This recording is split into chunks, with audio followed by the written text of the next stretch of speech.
Merci Madame la maire. Chers collègues, nous nous retrouvons ce soir donc pour notre 23e conseil municipal. Nous sommes donc dans le temps symbolique de la mi-mandat, temps propice à la prise de recul et à l'établissement des premiers bilans, comme le disait notre collègue. À l'été 2020, le début du mandat a commencé par un marqueur idéologique fort, très fort, qui a surpris beaucoup de Rennaises et Rennais. Madame la maire, vous refusiez de recevoir à Rennes le grand départ du Tour de France en 2021. Les fins observateurs politiques ont d'ailleurs été très surpris car ils vous avaient entendu faire la promotion de ce même Tour de France en 2015 alors que vous étiez déjà vous-même maire. Première information de mi-mandat, les rapports de force entre les différents de la majorité se sont donc inversés. Un de vos anciens électeurs me confiait d'ailleurs très récemment, c'est à ce moment-là que j'ai compris qu'à Rennes, le socialisme à la Edmond Hervé était mort. Mais entre promesses non tenues et passage en force, l'épisode du Tour de France ne devait pas être le seul motif de déception des Rennaises et des Rennais. Sur l'urbanisme, par exemple, la majorité déroule un programme de densification des quartiers en continuant de construire la ville sur la ville, ce qui, à terme, aura pour résultat la destruction d'une partie du patrimoine immobilier et végétal de Rennes. Les collectifs se multiplient à Rennes, on en a entendu un tout à l'heure. Les habitants demandent à ce que les infrastructures et les équipements soient anticipés, ils ne sont pas entendus. Les jardins particuliers, qui sont un véritable poumon de biodiversité et de respiration pour la ville, sont les premières victimes de votre stratégie d'urbanisation, 3 années de destruction. Entre parenthèses, je serais curieux de savoir si ces arbres-là sont comptés dans le delta arbres plantés, arbres arrachés. Concernant la sécurité, le début du mandat a été marqué par des actes de violence sans précédent, avec notamment la mort d'un jeune homme abattu à Clenay un mercredi midi en mars 2021. Depuis, les meurtres et les règlements de compte se sont multipliés. Les agressions ont augmenté de plus de 30% entre 2021 et 2022. Je vous ferai grâce de tous les chiffres sur la délinquance. Malgré nos demandes régulières lors des conseils municipaux, vous n'avez pas modifié votre politique en matière de sécurité. En parlant de promesses non tenues, il y a 3 ans, vous aviez promis une brigade de nuit pour la police municipale.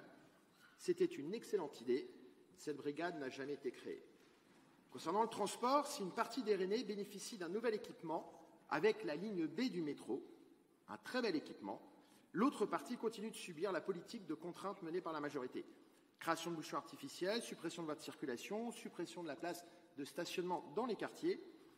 Les accès à la ville en voiture, devenus très compliqués, ne devraient pas impacter les Rennais et les Rennaises. Cependant, des bouchons sur la rocade, sur les pénétrantes, sur les actes structurants, impactent aussi les Rennais. Les salariés qui subissent ce phénomène n'en peuvent plus, les artisans ne veulent plus venir dans Rennes et certains commerçants voient réellement leur clientèle préférer les centres de périphérie.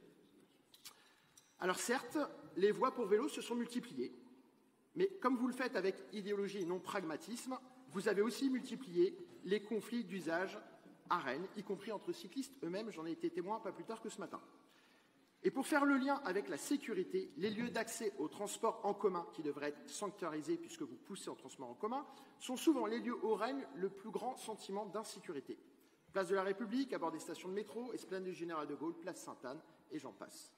C'est d'ailleurs à l'entrée de stations de métro qu'il y a eu cette dernière année, et ces derniers mois d'ailleurs, des morts par arme blanche, des blessés graves, Blône, Groschène, Kennedy. Depuis 3 ans, la situation ne s'est pas améliorée malgré de nombreuses alertes. Elle s'est même dégradée, promesses non tenues. Concernant les finances, l'année 2022-2023, les indicateurs sont tous proches des seuils d'alerte. La démission de l'adjoint aux finances au lendemain de la présentation des comptes administratifs 2022, d'ailleurs, nous a beaucoup alertés. L'année 2022 est celle de tous les records. Les résultats, le délai de désendettement, la capacité d'épargne, le niveau d'endettement, les seuils d'alerte sont tous dépassés les uns après les autres. Avec en vedette le délai de désendettement qui passe à 10 ans. Votre stratégie de communication de mi-mandat est de clamer haut et fort, et j'ai particulièrement apprécié, que la situation désastreuse de la ville est assumée pour garantir la transition écologique et la transition sociale. Eh bien, comme ça, vous confisquez le débat, ça fait taire toutes les critiques. Propreté et salubrité maintenant. Si la ville de Rennes est objectivement belle, et là j'imagine que ça fait consensus dans cette Assemblée, elle est en revanche objectivement sale. Par exemple, le centre-ville, qui appartient à toutes les Rennaises et tous les Rennais, est assez emblématique de cette situation. Tac partout, y compris sur les bâtiments patrimoniaux et historiques de la ville, autocollants sur le mobilier, urine les lendemains de fête, mobilier urbain dégradé, et j'en passe encore.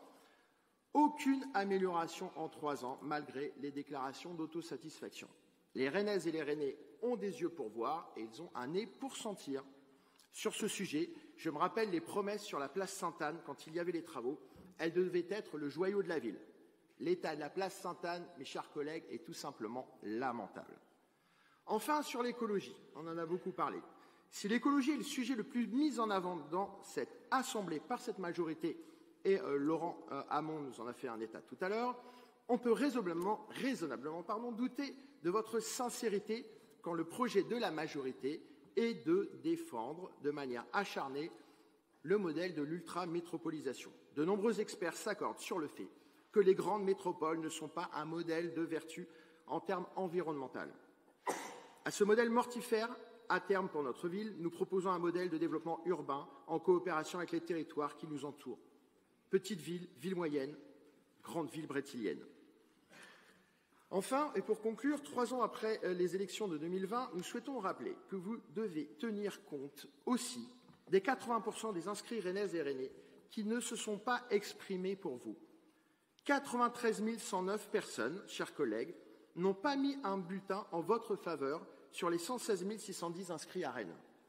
Et pourtant, depuis 3 ans, la majorité déroule son plan et sa politique partisane comme si elle avait été plébiscitée par l'ensemble des Rennaises et des Rennais. Et comme je me rappelle le petit tacle que vous aviez fait à ma collègue en juin dernier, quand elle faisait un pré-bilan, je vous rassure, Madame la maire, nous faisons aussi notre bilan concernant les 23 conseils municipaux, les 1359 délibérations que nous avons étudiées et qui ont donné lieu, pour beaucoup, à des interventions, des questionnements et même parfois des indignations. Nous avons aussi voté avec cette majorité lorsque les propositions nous paraissaient aller dans l'intérêt des Rennaises et des Rennais et pas uniquement au service d'une idéologie politique. Je pense que c'est principalement cela qui nous différencie. Je vous remercie.